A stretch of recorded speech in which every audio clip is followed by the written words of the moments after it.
சாதம் வெந்துகிட்ருக்கு. வெண்டைக்காய் வந்து அரிஞ்சு புளிக்குழம்பு வைக்கணும். அப்புறம் புடலங்காய் சாம்பார், புடலங்காய் பொரியல். புளிக்குழம்பு வச்சு அப்புறம் சாம்பார் வேறு கேட்குதா? ஒரு நாளைக்கு எத்தனை சாப்பிட்றது? அதனால் புடலங்காய் போட்டு தொட்டுக்க செஞ்சுட்டு புளிக்குழம்பு வைக்கணும். வெண்டைக்காய்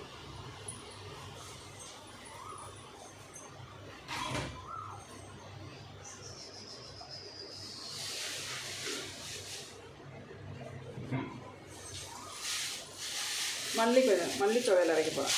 கொஞ்சம் மல்லி இருக்குது, கொஞ்சமாக துவையல் அரைக்க போகிறேன். காரம் இல்லாத அவருக்கு ரொம்ப பிடிக்கும். அப்புறம் இன்றைக்கி ஒன்று செய்ய போகிறோம். என்னென்னா உளுந்த வடை. கொஞ்சமாக எடுத்துகிட்டு வரேன்.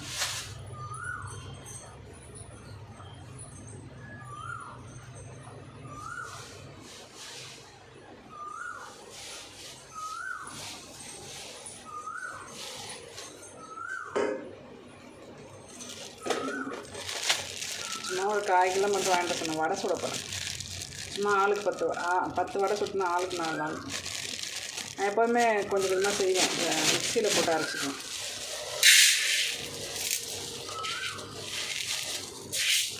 ஒரு 1/4 கிலோவில் கொஞ்சம் எடுத்து வச்சேன்.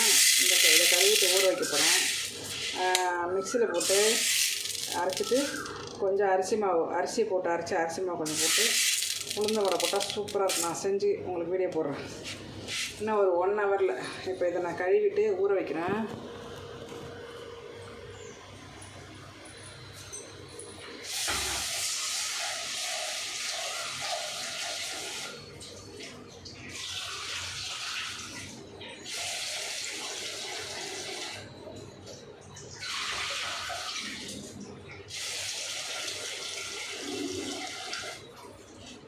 இந்த மாதிரி அடிக்கடி உளுந்த வடை செஞ்சு சாப்பிட்டிங்கன்னா கை கால் வலி இருக்காது.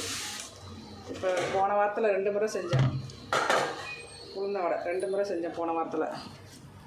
2 முறை போன வாரத்தில் உளுந்த வடை செஞ்சு. இந்த மாதிரி அடிக்கடி உளுந்த வடை செஞ்சு சாப்பிட்டிங்கன்னா கால் குடைச்சல், இடுப்பு வலி இதெல்லாம் இருக்காது. சும்மா ஒரு 10 வடை மிக்சியில் போட்டு 2 பேர் தான் நாங்கள். இதை பாருங்கள், ஒரு 10 வடை சுட்டால் போதும் எங்களுக்கு. சாதம் வெந்துட்டுருக்கு.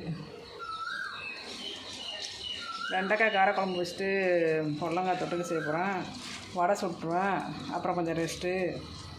அப்புறம் என் வீடியோலாம் பாருங்கள். என்ன அப்போ தான் எனக்கு வியூஸ் போகும். வீடியோ பார்த்தா எனக்கு டாலர் ஏறும். ப்ளீஸ் எல்லோரும் வீடியோ பாருங்கள்.